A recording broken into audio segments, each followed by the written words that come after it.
आणि मालेगाव शहरात एकही बांगलादेशी नाही या किरीट सोमय्या यांनी याबाबत केलेल्या आरोपांमध्ये तथ्य नाही असं खासदार शोभा बच्छाव यांनी म्हटलंय। एसआयटी चौकशीत एकही बांगलादेशी आढळलेला नाही असं शोभा बच्छाव यांचं म्हणणं आहे।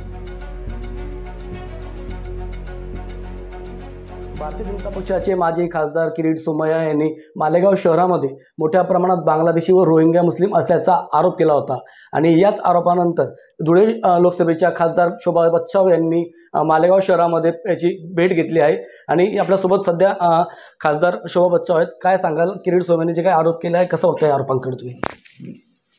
किरीट सोमय्या जे आहेत ते भारतीय जनता पक्षाचे नेते आहेत आणि त्यांनी 2-2.5 महिन्यापूर्वी मालेगावला त्यांनी व्हिजिट केली आणि त्यांनी सांगितलं की मालेगावमध्ये 4000 बांगलादेशी आणि रोहिंग्या आहेत आणि जे अधिकारी आहेत त्यांना जन्माचे जे दाखले येतील त्या नागरिकांना ते चुकीचे दिलेले आहेत।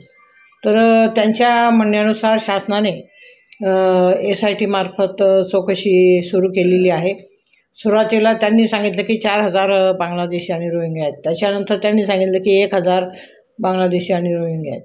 आता साधारणपणे 1.5 महिना झालेला आहे। तर या चौकशीमध्ये जे काही अधिकारी, सर्व अधिकारी, प्रशासकीय अधिकारी यांच्याबरोबर मी मीटिंग घेतली आणि त्या मीटिंगला धर्मगुरू होते, आमदार होते आणि पदाधिकारी होते। तर त्यात असं कुठलंही त्यांनी सांगितलं नाही किंवा इथे एखादा तरी बांगलादेशी किंवा रोहिंग्या सापडलेला आहे। जे काही अनियमितता दाखला देण्यामध्ये झालेली, मग ते स्पेलिंग मिस्टेक असेल किंवा